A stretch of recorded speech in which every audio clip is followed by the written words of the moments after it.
Hey guys. Let me take you to a fantasy world. Okay. A world filled with whimsy and wonder. Here, anything is possible. I don't know about that It is though. a world filled with savage orcs, Amazonian elves, alien goat people, bestial monsters, and yet people still play humans. But it gets worse than that. Humans in World of Warcraft used to be far more cooler during the ancient times of Azeroth, and to truly discover how far they've downgraded, we need to head up to the frozen north.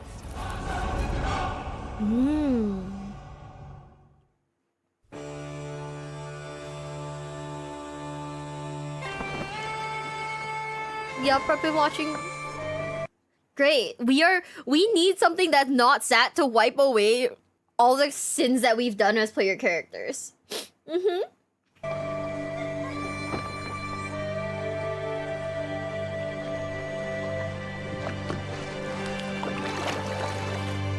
Ooh.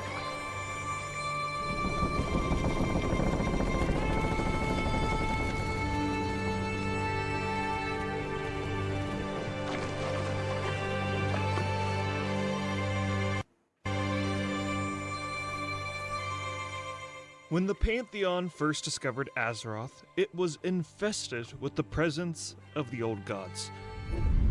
In order to dispose of this void threat, they created Titanforge beings made of steel and stone, whose mission was to defend and shape Azeroth into an inhabitable world while the Pantheon disappeared into the cosmos. Creations like the Earthen molded the world's mountains. Mechanomes maintained the Titan machineries. And the Vikru were one of the defenders, while this new world was shaped into their liking. The Vikru participated in the War of the Black Empire, a mighty battle lasting thousands of years that ended with the old gods imprisoned and a world protected. Or so they thought.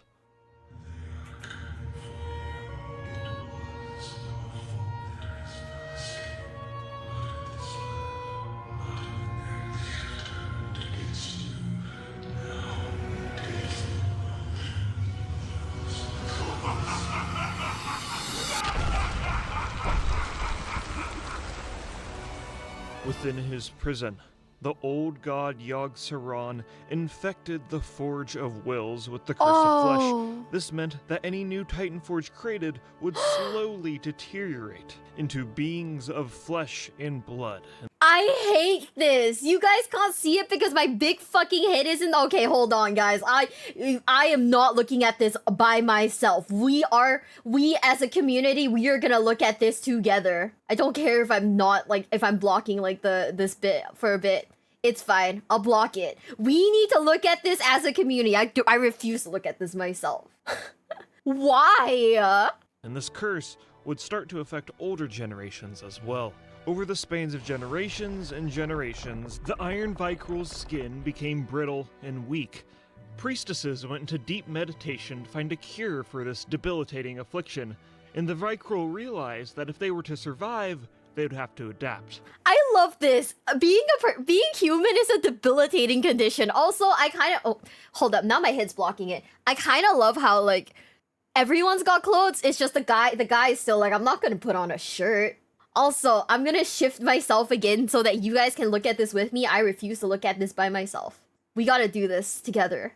They would have to find strength in new avenues. And out of all of the Vikru clans, the Dragonflayers rose to power with a newfound strength from a close ally. Okay. The dragons.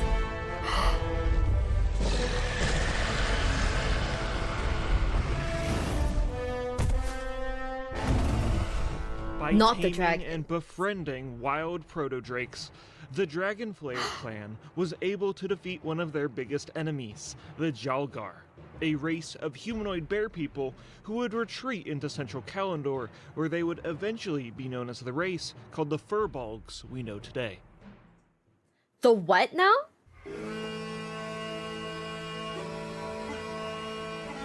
Back in the frozen north, the curse that afflicted the Vikru seemed to mutate, and 15,000 years ago, an event happened that would change their society forever. Push. By Odin's will, I command you to push. By the gods, it's disgusting. What the fuck?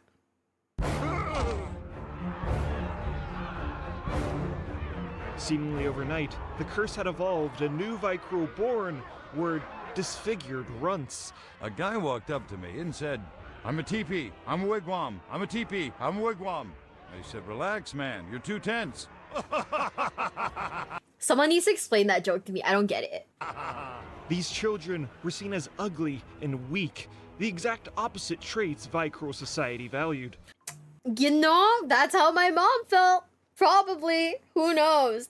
That's crazy. They were deeply divided on what to do about this issue. On one hand, they are their children who can still be raised to be useful members in their society. But on the other hand, the Vikru race must remain pure, and these cursed bastard children only seek to taint the lineage of their race. A duck walked into an apothecary and he said, "Give me some chapstick and put it on my bill." What? Would you abandon your kid if they kept making dad jokes? Oh, he's too tense. Oh, you know, that makes sense now. I had no idea. You'd abandon your kids? That is fucked up and evil in an instant. No, I make jokes like these all the time. I feel like I don't hear like good dad jokes. I don't know. Maybe I don't know what a good dad joke is. But hey. Oh man. Also, do not kill your kids for loot, guys. They do not drop anything.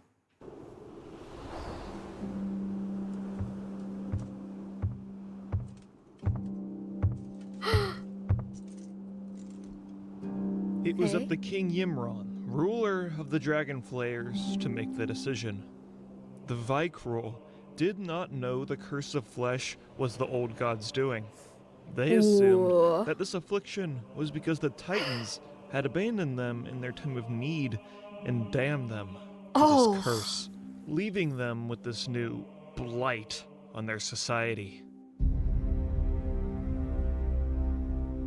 Well met.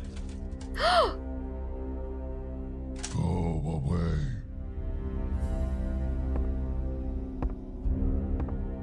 So I have this idea for a great movie. I'm not kidding though. If I ever had a kid and he came out looking like Braum from like League of Legends, I'd be like, what? It's about two gnomes who find a bracelet of power. Go away. And they have to take it to the burning steps and cast it into the cauldron. Okay. They form the Brotherhood of the Bracelet. It could be a three-parter called Ruler of the Bracelet. I hate your damn gods. Uh-huh. The first part would be called the Brotherhood of the Bracelet, followed by a couple of towers, with a climactic ending called Hey, the King. You invade my home and then dare to challenge me? There is a reason I am king. Your death is only the beginning. Holy shit.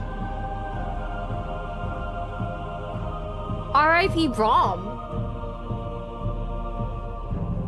You can yeet the children even when they become adults. Who knew?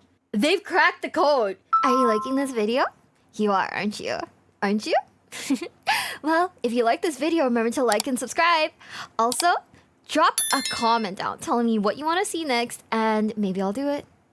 Maybe I won't. Who knows? You'll have to keep watching. Don't you? Yeet the children even if they become adults. Let's fucking go.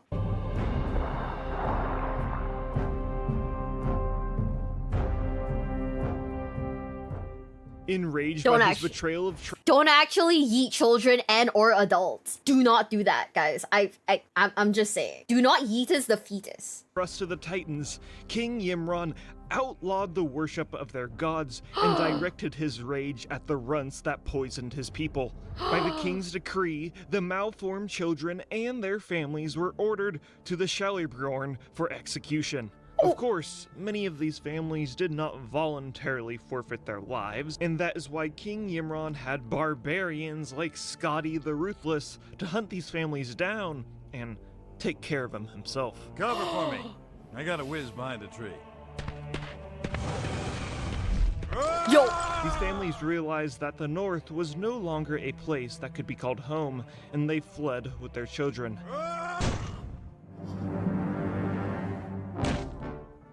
There's whispers of an ancient burial ground of a Titan Watcher called Tears Fall. Maybe there they could find solace, and their children could grow up to be mighty warriors just like them.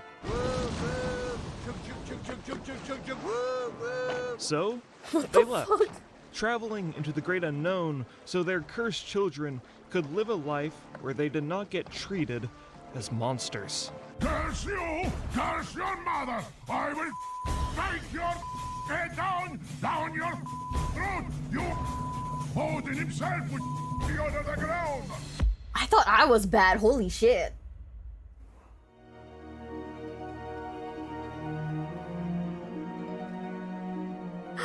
In the lands that would later be called the Eastern Kingdoms, the Vikru taught their children the values of their society, how to hunt, smith, and fend for themselves. Their culture was founded around crowding around the campfire, telling stories of ancient heroes, noble sacrifices, and daring battles. One of the legends that was instilled into their culture was the legend of Tyr, a Titan Forge keeper who was the epitome of order and justice, who sacrificed himself to cleanse Azeroth of a great evil. This legend would be the source of inspiration for their home.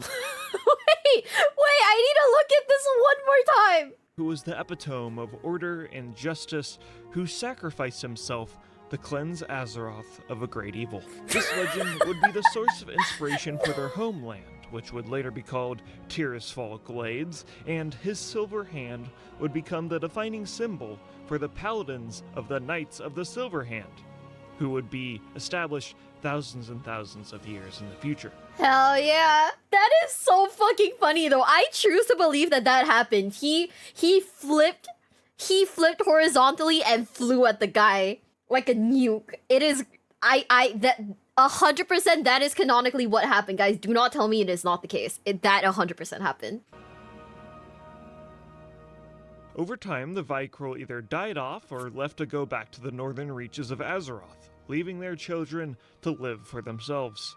The remaining Dragonflayers up north realized that killing ugly babies does not stop you from making ugly babies, so to fend off the curse of flesh, they all went to hibernation for the next 15,000 years, and even slept through the great sundering of the world. And, by the way, this did not help with the curse. Oh. But these gross, disgusting children had found a way to survive in this harsh world, and became a race that would show great promise in the years to come. And this is the foundation of the humans in Warcraft, and their story continues as they learn to carve their own place in this chaotic, dangerous world of Azeroth. I'ma be for reals. If you really think about it, aren't humans just really ugly babies? Right? Humans are just really ugly babies, huh? That makes sense. That checks out. That checks out. That really checks out. Okay. You know what? Understandable. Have a nice day.